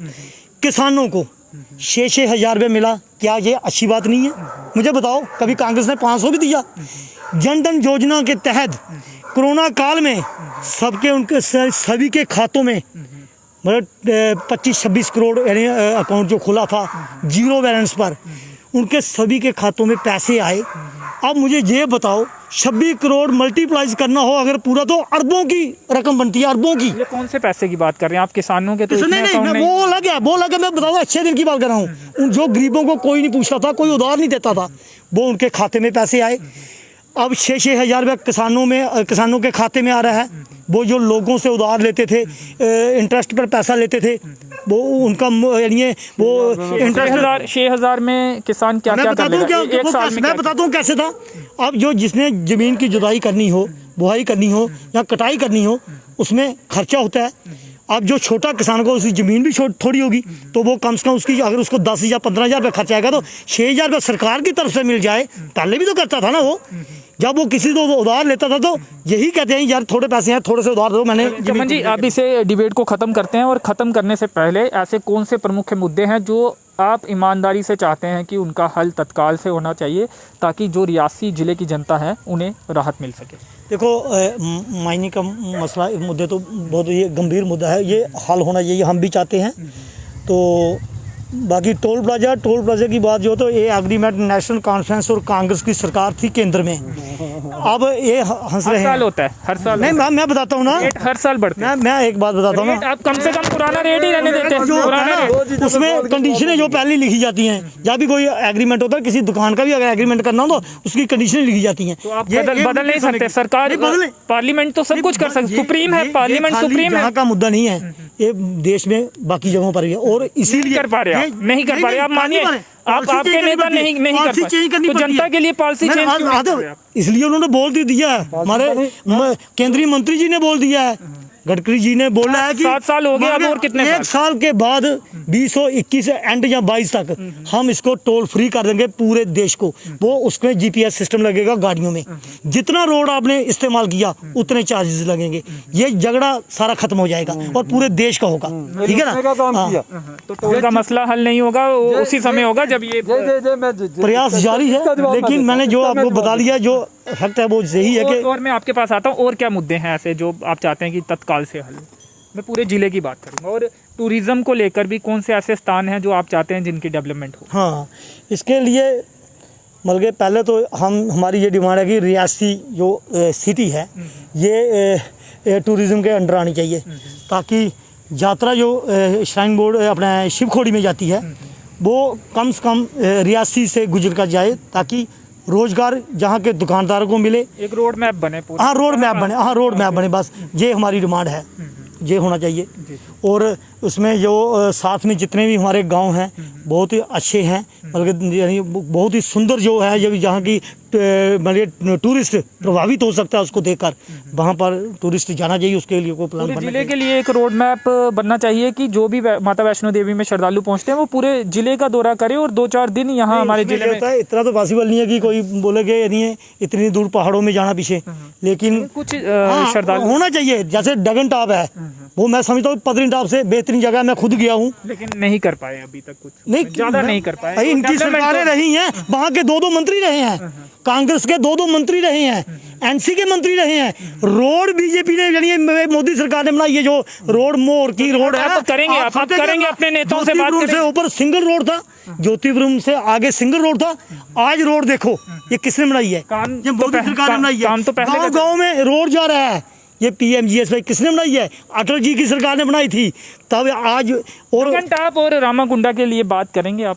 हाँ, ये इसको यानी डेवलप करना चाहिए, और ये टूरिस्ट आप कोशिश करेंगे आपने? चलो मैं पहले आपको बता देता हूँ कि हम उस काउंसिल में तो है नहीं गए, हम नहीं बात ज़्यादा बात को उठा सकते हैं, बात को उठाएंगे। मैं दिशा का मेंबर भी हूँ, नॉमिनेटेड मेंबर हूँ, मैं ये बात वहाँ भी रख सकता हूँ, रखूँगा पक्का। आपने मेरे ध्यान में लाई है, मुझे ध्यान में थी, लेकिन रिमाइंड करवाई, और मैं ये बात रखूँगा। जी।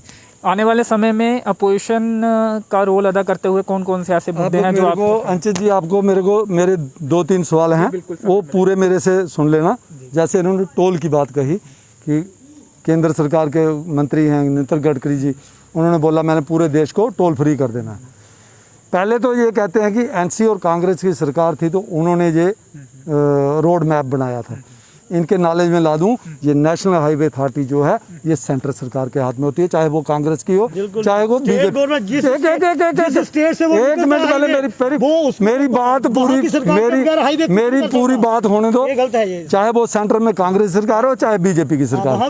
फिर रही बात टोल की, तो रोड मैप उस पे ऐसे बनता है कि रोड पे कितना खर्चा आता है, कहाँ कम आता है, कहाँ ज़्यादा आता है, कहाँ टंडल आते हैं, कहाँ क्या आता है, उसके हिसाब से टोल जो है फिक्स किया जाता है। जो टैक्स लेना है वो टैक्स उस समय 130 रुपये, अगर कोई एक साइड से दूसरी साइड से अप डाउन करने का 110 रुपये देते थे, 130 रुपये उस समय वो रोड बना। उसके बाद ट्रैफिक भी बढ़ी, गाड़ियाँ भी बढ़ी, सब कुछ बढ़ा। आज 2005 की बात करते हैं, आज 2021 है। उसके रेट क्यों इंक्रीज हुए? जब एक बार रोड मैप बना था उसका 130 रुपया उसके ऊपर टोल लगना। उनका कहना है कि वो एग्रीमेंट में लिखा गया था कि हर साल इतने प्रतिशत रेट जो है वो बढ़े। ऐसा नहीं है। क्यों नहीं? एक मिनट ऑर्डर शुड होता है। कोई भी एग्रीमेंट जब होता है ना, उसका कुछ टाइम के बाद उसका परसेंटेज बढ़ाई जाती है। मेरी पूरी बात खत्म होने के बाद हम उसके बाद जब रेट बढ़े, जुगल किशोर शर्मा के साथ हम नेशनल हाईवे अथॉरिटी को जम्मू में डिबकाम के ऑफिस में मिले थे। उन्होंने कहा था कि उन्होंने भी गोलमोल जवाब दिया, ऐसा करेंगे वैसा करेंगे, क्योंकि ऊपर सेंट्रल सरकार का उनके ऊपर दबाव था। रही बात ना, उसके ऊपर बड़े लोग चलाए, रियासी में आइटेशन भी हुई, हस्ताक्षर भी चले, सब कुछ चला, किसी के कान में जू नहीं रहेंगी। अब बात आ जाती है, लोगों ने अलग अलग लोगों ने ये मामला उठाया और लंबे समय से उठाया, चल रहा है, कोई किसी ने नहीं सुनी। अब बात आती है सेंटर की कि चिप लगाएंगे। बड़ी अच्छी बात है, टोल फ्री कर दो, चिप लगा दो। अब हम टोल लगेगा। सुनो ना, अब जीपीएस चिप जो लगेगी, आप जैसे ही नेशनल हाईवे पे चढ़ेंगे, जैसे इन्होंने कहा कि जितना आप रोड इस्तेमाल करोगे उतने आपने पैसे देने हैं। मान लो मैं जहाँ रियासी से उधमपुर में जा रहा हूँ, टिकरी से लेकर उधमपुर तक कोई टोल नहीं था, कोई बीच में टोल प्लाजा नहीं है, मैंने उसके भी पैसे देने हैं। ये तो अहम सवाल है। एक मिनट, अब पूरी बात सुन लो। मैंने जहाँ से जंदरा जाना है और बीच में से मैं सिर्फ क्रॉस करूंगा, मेरे 4 रुपये 25 पैसे कट जाएंगे। ये अब इस वक्त अगर 30 लाख करोड़ रुपया जो कमा रहे हैं टोल प्लाजा से, ये पूरा 1 लाख करोड़ रुपए का बिजनेस, ये लालों की पार्टी है। इनको पता है बिजनेस कैसे करना, क्योंकि वो खुद ठेकेदार है।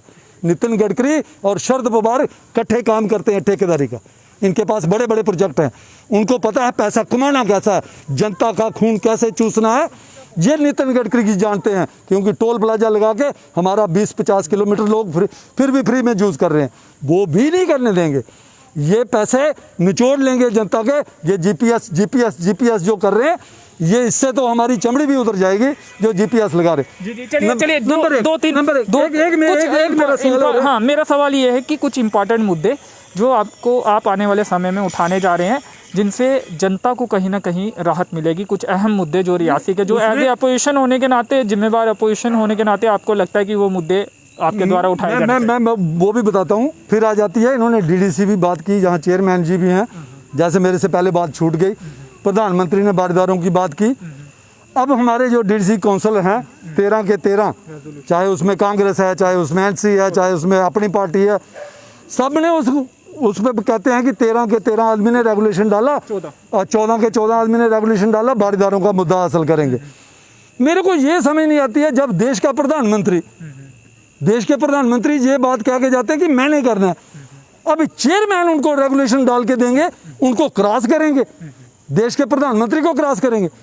जहाँ तो उन्होंने नहीं बोला हो तो ये रेगुलेशन डाल के जाएं।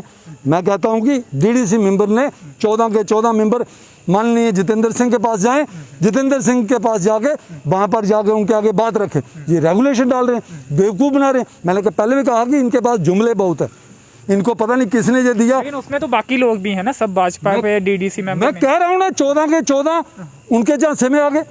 और इनके जुमले ही ऐसे होते हैं कि अब बारीदारों के रेगुलेशन पे कौन मना करेगा? जीवनलाल मना करेगा, उसने अपने वोट बैंक गंवाना है, जो 10 उसको मिलने हैं, कौन उसको ऊपर वो करेगा? मगर डालने का मतलब क्या है? जब प्रधानमंत्री जी ये बात कह रहे हैं कि मैंने मुद्दा हासिल करना, ये उसको क्रॉस करना, ये उनसे ज़्यादा अथॉरिटी हो गई, डीडीसी मेंबर उनसे ज़्यादा अथॉरिटी हो गई ना। यही बातें जो हैं, यही जुमले जो हैं, इनके पास काम नहीं होता है, हो ही नहीं सकता।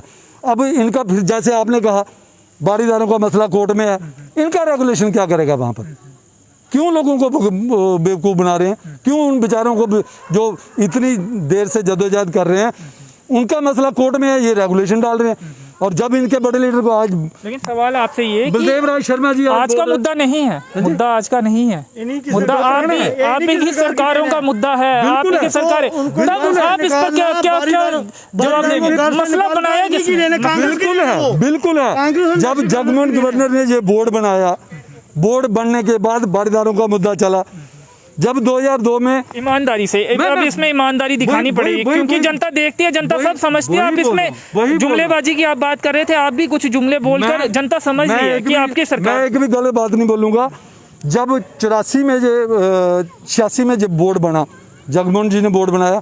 86 में सेंटर में हमारी सरकार थी, मगर इधर थोड़ी हमारी थी, इधर तो नेशनल कांफ्रेंस की सरकार थी।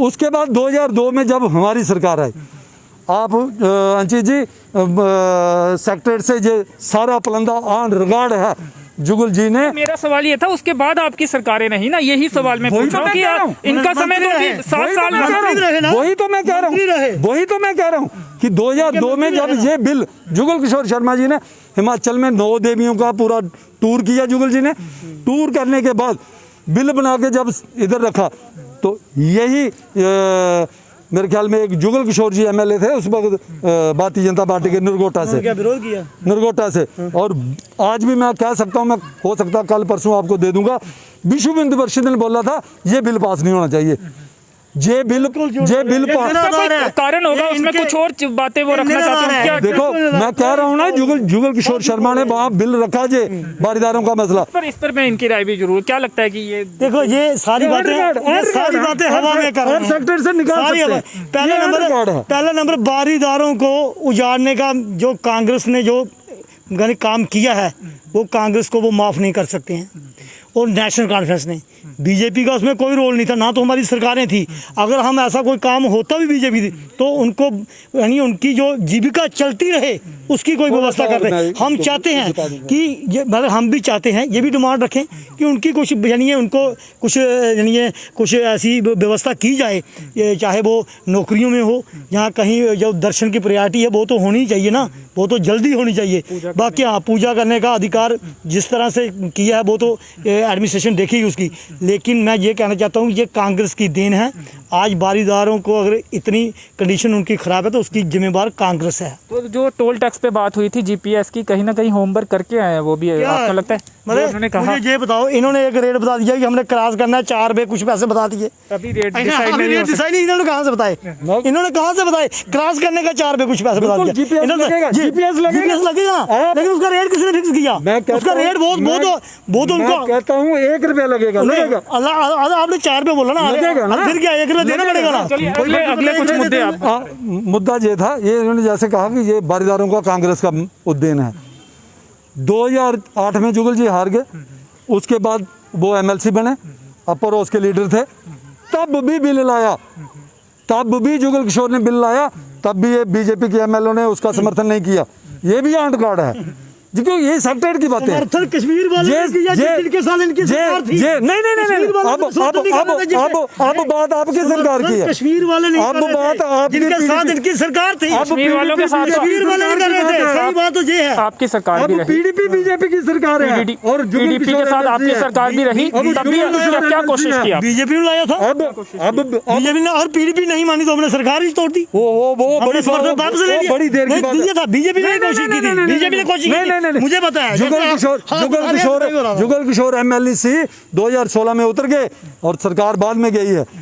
कहने का मतलब उसने दोबारा बारीदारों का बिल बाहर रखा और इनके ही लोगों ने समर्थन नहीं किया। ये सब झूठ बोल रहे हैं, ये आंट कार्ड है। आप सेक्रेटरी में जाओ, वो निकाल लो, ये आंट कार्ड चीजें, ये चीजें आंट कार्ड। अगला क्या पॉइंट जो मामले आप उठाना चाहेंगे? देखिए मामले हैं, अब मेरे को बताओ, रियासी में दूसरी बार जितेंद्र सिंह जी जीत के गए हैं, इसी पार्क में पता नहीं वोटों के साथ जिताया जनता ने। नहीं जिताया, मैं कह रहा हूँ ना, वो जुमलों से नहीं कोई बोल रहा था, काम किए हैं, प्रैक्टिकली दिखाई दे रहा है। अपोजिशन कमजोर थी। मेरी बात सुनिए ना, कितना रोजगार लोगों को मिला। एक केंद्रीय विद्यालय, जितेंद्र सिंह आप थोड़े एक केंद्रीय विद्यालय का वादा करके गए थे, आज दिन तक क्यों नहीं बनेगा? कब? कोविड की वजह से सारे काम कुछ ऐसे, तो यार कोविड तो अब आया, तो आप 2014 से लेकर 2019 तक क्या कर रहे थे? वो बच्चे उनके पेरेंट्स जिन्होंने उस समय ये बात सुनकर भाजपा को वोट दिए होंगे, उन बच्चों के पेरेंट्स जो उस समय 8वीं 9वीं कक्षा में होंगे, उन्होंने ये सोचा होगा कि केंद्रीय विद्यालय रियासी में बनेगा, उनके बच्चे वहाँ पे पढ़ेंगे। वो बच्चे आज कॉलेजों में होंगे, कुछ मास्टर डिग्री भी कर रहे होंगे, तो कुछ पास आउट हो चुके होंगे कॉलेजों से।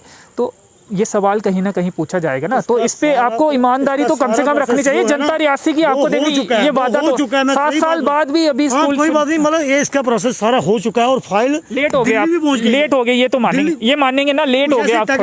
नहीं लेट हो गया ना। इनकी कोई नहीं है, जो यानी है इनकी फाइलें घूमती रहती इनकी जो हैं। जमीन का भी था, हाँ, ये भी देता हूँ मैं जवाब। डिस्प्यूट भी था, यानी कोई वहाँ जाता था, कोई कहीं जाता था, लेकिन उसका ओवरऑल ये काम फाइनल। अब ये कह रहे हैं केंद्रीय विद्यालय के लिए इनको जमीन नहीं मिल रही पिछले 8 साल से। मैं इनको भाई साहब को ये बता दूं, जब फिर ये बात थोड़े मानते हैं, जब रियासी में डिस्ट्रिक्ट अनाउंस हुआ ना, गुलाम नबी आज़ाद साहब जो जुगल किशोर ने जब किया, मेरे ख्याल में 13 दिन में जगह मिल गई। 13 दिन नहीं लगे वहाँ जगह मिलने में। और ये 8 साल से ऐसे इनको बाकी काम करने हो और कोई भी काम करना हो तो धड़ल्ले से हो जाता है। कौन से काम? देखो जैसे 370 तोड़ी इन्होंने, अमरनाथ की यात्रा, हंसलानी पहले मेरी बात सुन लो। इनको पूछने इन्होंने उनका स्टैंड क्या है? कांग्रेस का स्टैंड, मैं बता टूट गई, मैं वो बात बता रहा हूँ। अमरनाथ की यात्रा कांग्रेस का स्टैंड क्या है? पहले मैं बताता हूँ ना आपको। अमरनाथ की यात्रा चल रही थी 370 में कांग्रेस। भाई 370 की बात कर रहा हूँ, 370 की ही बात कर रहा हूँ। अमरनाथ यात्रा चल रही थी, हिंदुओं की आस्था है और हिंदुओं की सरकार थी। वो उस बिल को लाने के लिए 10 दिन वेट भी करना जा सकता था, और अमरनाथ की यात्रा बीच में रोक दी। बीच में रोक के ऐसा हल्ला गुल्ला बनाया, तो मतलब तब हिंदू नहीं, 2008 में अगर गुलाम नबी आज़ाद वहाँ पर इंफ्रास्ट्रक्चर बनाने के लिए, यात्रा के लिए, ठहरने के लिए कोई काम कर रहे हैं, तब ये बम बोले लेके आ जाते हैं। और इन्होंने वो 370 तोड़ने के लिए 10 दिन का वेट कर लेना था। 10 दिन के बाद यात्रा खत्म हो जानी थी, यात्रा पूरी हो जाती, उसके बाद आप तोड़ देते, कोई दिक्कत नहीं, चाहे आप जो भी कानून लाते। ये सिर्फ मैंने पहले भी आपको कहा, ये जुमले हिंदू हिंदू हिंदू, हम हिंदू नहीं है। जी जी, उस पर नहीं आएंगे। और हिंदुओं की सरकार नहीं थी ऐसा आप नहीं कह सकते। और इन्होंने तो एक मुद्दा उठाया कि यात्रा खत्म होने देते, उसके बाद वो लाते। ये बताओ, क्या लगा कि वही माकूल समय है, यात्रा बंद करना जरूरी था? मुझे ये बताओ, जो वहाँ पर टेम्परेरी शेड बन रहे थे, ठीक है, गुलाम नबी जी की सरकार थी, जब हुर्रियत वालों ने वहाँ पर यही पंगा, ये शेड यहाँ पर नहीं बनने चाहिए, उनके दबाव में आकर कांग्रेस ने वो फैसला वापस लिया। ये बात सही है, 2008 वापस लिया, इसलिए तो विरोध हुआ था। और उसमें कितनी जानें चली गई, ये किसकी देन है? इनकी सरकार स्टैंड ही रखा, इनकी सरकार गई थी उसके बाद। अब इंफ्रास्ट्रक्चर बनना चाहिए वहाँ पे। और क्या आपने कोशिश की आपने? यात्रा भी नहीं चली। मुझे ये बताओ, जो मुझे ये बताओ, आप कह रहे हैं भी उसके बाद काम नहीं हुआ, जिस मसले पर अब हालांकि 370 के मसले पर, एक मिनट, जो जहाँ पर पत्थरबाजी होती थी, क्योंकि उनको पूरी जो शेल्टर मिलती थी वो 370 और 35A की मिलती थी डायरेक्ट। जो सुप्रीम कोर्ट का भी आर्डर जहाँ पर इम्प्लीमेंट नहीं होता था, ना उनके रूल इतने, ना यानी संसद के जहाँ पर कोई कानून जहाँ पर चलता था, अलग संविधान, सब कुछ अलग था। उसी की आड़ में ये सारा ड्रामेबाजी करते थे। और जो एक सबके, और ये जहाँ के लीडर उनके दबाव में आ जाते हैं, उन्हीं के दबाव में आकर, उन्हीं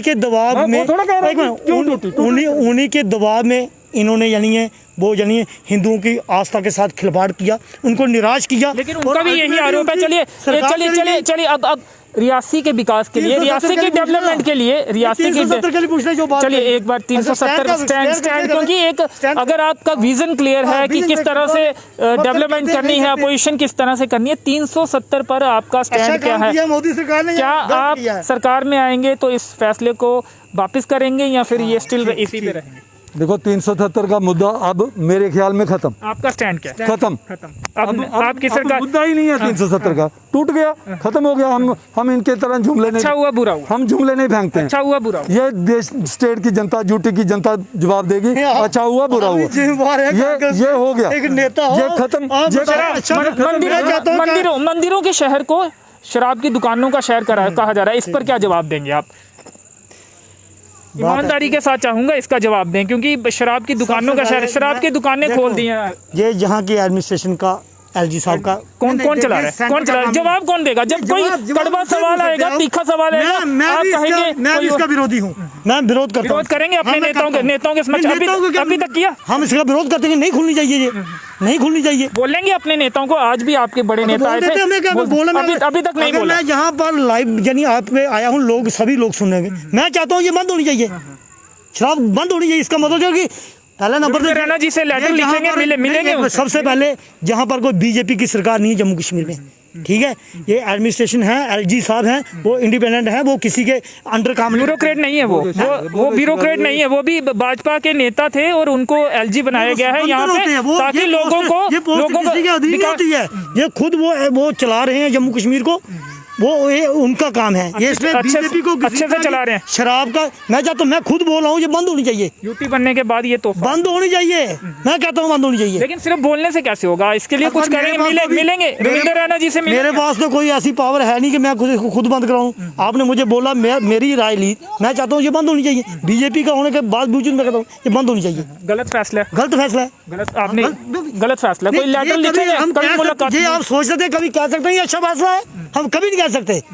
हमने हमेशा विपक्ष में रहे हैं, हमें अभी वही जो अगर गलत होगा तो हम अपने पार्टी को ही गलत बोल देते हैं जहाँ पर गलत है। ये हिम्मत सिर्फ भाजपा का कार्यकर्ता करता है और कई बार किया है, कई बार किया है। लेकिन इसके लिए आप सेंटर के एक मिनिस्टर थे, मुझे ध्यान नहीं है, उनके खिलाफ करेंगे कुछ नहीं, बयान जारी कर देंगे बस, और कुछ नहीं करेंगे। लेटर नहीं लिखेंगे, मिलेंगे नहीं अपने प्रेसिडेंट से कि ऐसा गलत हो रहा है, इतने लाइसेंस। हालांकि हम ये नहीं कह रहे, लेकिन जिस तरह से लोगों का विरोध देखने को मिल रहा है आज का नहीं है, ये तो एक कांग्रेस सरकारें रही, एनसी की रही, ठीक है, ये सभी की सरकारों में चलता रहा, बढ़ाई गई है। लेकिन मेरी बात सुनो, अगर जो भी ये हुआ, मैं तो समझता हूँ ये टोटल बंद होनी चाहिए। जैसे गुजरात में बंद है, गुजरात में भी शराब नहीं मिल, बिहार में भी बंद है, ठीक है। हम चाहते हैं जम्मू कश्मीर में भी बंद हो, ठीक है। हाँ, ये बंद होनी चाहिए, इसके हम विरोध में हैं। बंद होनी चाहिए, आप क्या कहेंगे? ये कहते हैं मगर खोलते खुद हैं। अब ये कहते हैं कि जहाँ एलजी का राज है, हमारा कोई राज नहीं है, बीजेपी का कोई राज नहीं है। तीखा सवाल आ गया। देखो ना, ये बोलते हैं बीजेपी का राज नहीं है, जहाँ एलजी का राज है हम कुछ नहीं कर सकते। भाई साहब, इनके जो स्टेट प्रेसिडेंट हैं वो रियासी अस्पताल में दौरा करने क्यों आते हैं और 15 डॉक्टर उनके साथ खड़े हो जाते हैं, अंदर मरीज बेचारा परेशान होता है। वो अगर इनकी सरकार नहीं है, ये कुछ दे नहीं सकते हैं, ये कुछ कर नहीं सकते हैं, तो हॉस्पिटल में उधर क्या लेने आए थे? जम्मू हॉस्पिटल में चले जाते हैं, सारा डॉक्टरों का स्टाफ इनके पास चले जाता है, अंदर मरीज दम तोड़ रहा होता है। ये कहते हैं कि हम दे नहीं सकते हैं, तो उधर लेने क्या आते हो? चलिए, म्यूनसिपैलिटी में आपकी सरकार है, इन्होंने अहम सवाल उठाया, वहाँ पे कचरा स्टैंड बनाया है बस स्टैंड को, अब हालांकि सेग्रीगेशन के लिए स्थान, लेकिन उसका भी आज विरोध देखने को मिला है। और उसके साथ ही बस स्टैंड में गड्ढे हैं, काफ़ी देर से खबरें कर रहे हैं, अभी तक उस पर टाइल या ब्लैक टॉपिंग का काम नहीं हुआ। लेकिन एलजी के आने से ठीक पहले अस्पताल की सड़क रातों रात वहाँ पे ब्लैक टॉपिंग हो जाती है।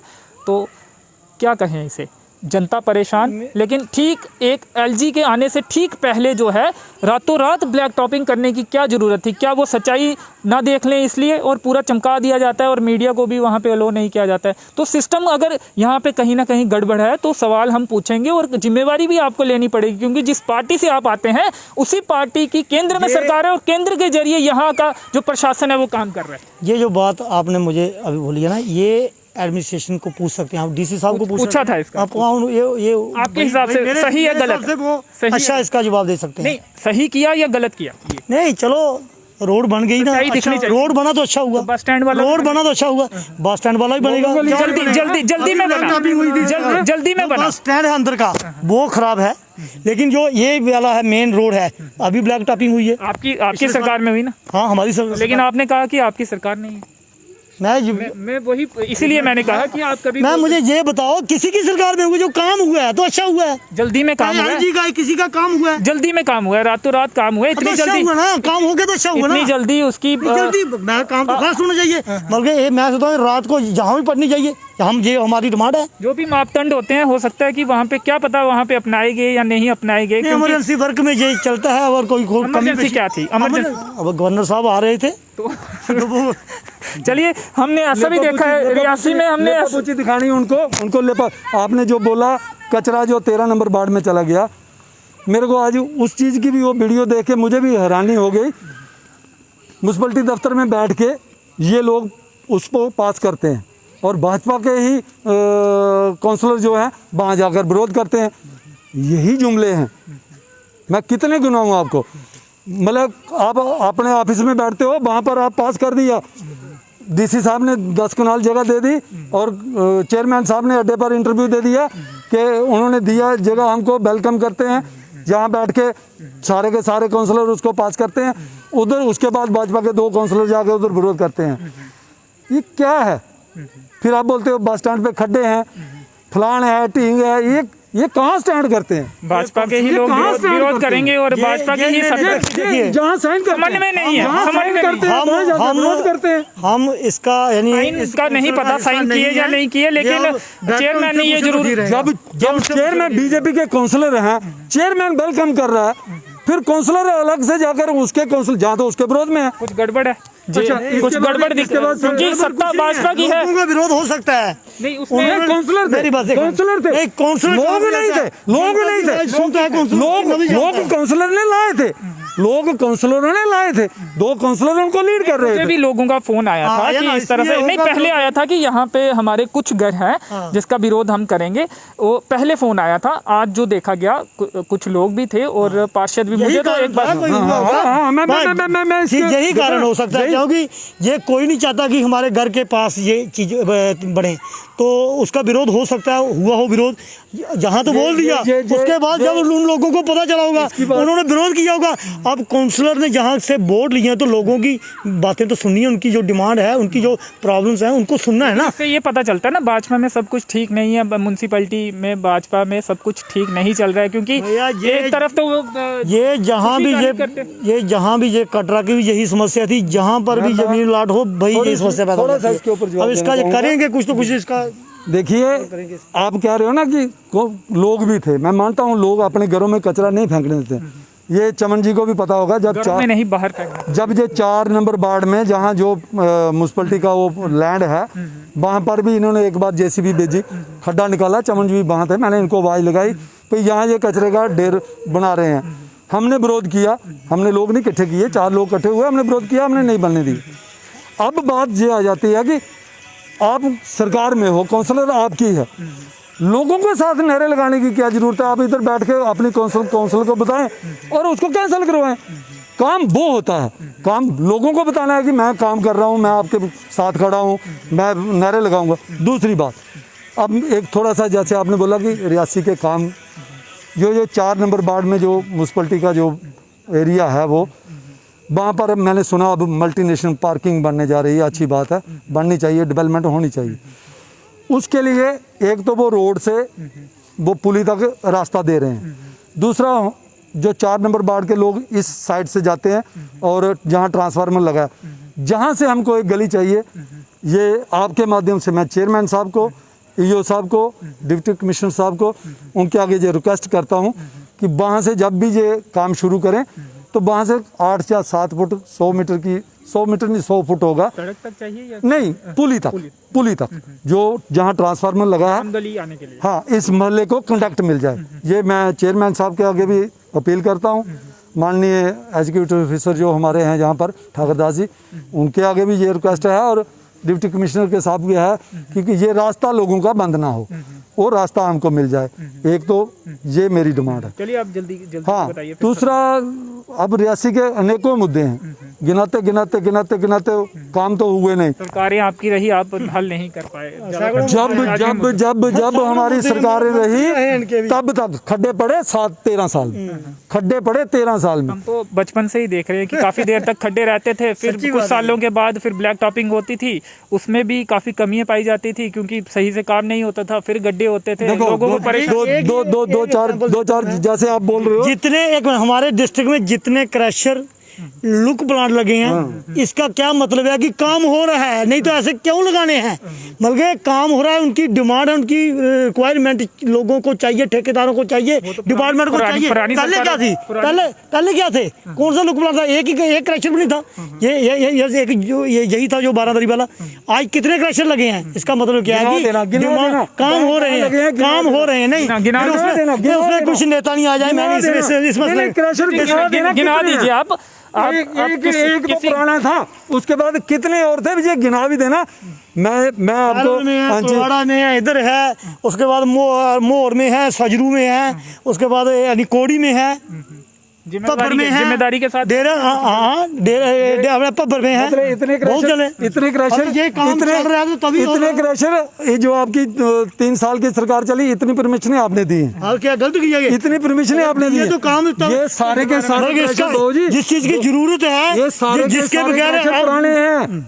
चलिए इस डिबेट को यहीं पे खत्म करते हैं। शुक्रिया, आपने समय दिया, धन्यवाद आपको। Thank you. धन्यवाद भैया। धन्यवाद जी, धन्यवाद। तो मुद्दे काफ़ी सारे थे, आरोप प्रत्यारोप का जो दौर था लगातार चला है और काफ़ी जो मुद्दे हैं वो भी निकल कर सामने आए हैं। अपनी अपनी सरकारों में जो जो काम हुए वो भी इन नेताओं ने गिनाए और जो कमियां हैं, जो मुद्दे अभी ज्वलंत मुद्दे हैं वो भी उठाने की कोशिश हुई है। और जो मुद्दे निकल कर सामने आए हैं, उम्मीद यही करते हैं प्रशासन, एलजी प्रशासन और स्थानीय जो प्रशासन है उस पर काम करेगा और जो तमाम नेता हैं, जो सांसद हैं, जो केंद्र सरकार है वो इस पर काम करेगी और ये तमाम मुद्दे हल होंगे ताकि जनता की जो समस्याएं हैं वो कम हो सकें। अगले डिबेट शो में नए मेहमानों के साथ फिर हाजिर होंगे। फिलहाल इस डिबेट शो में, द डिबेट शो में आप सभी का धन्यवाद।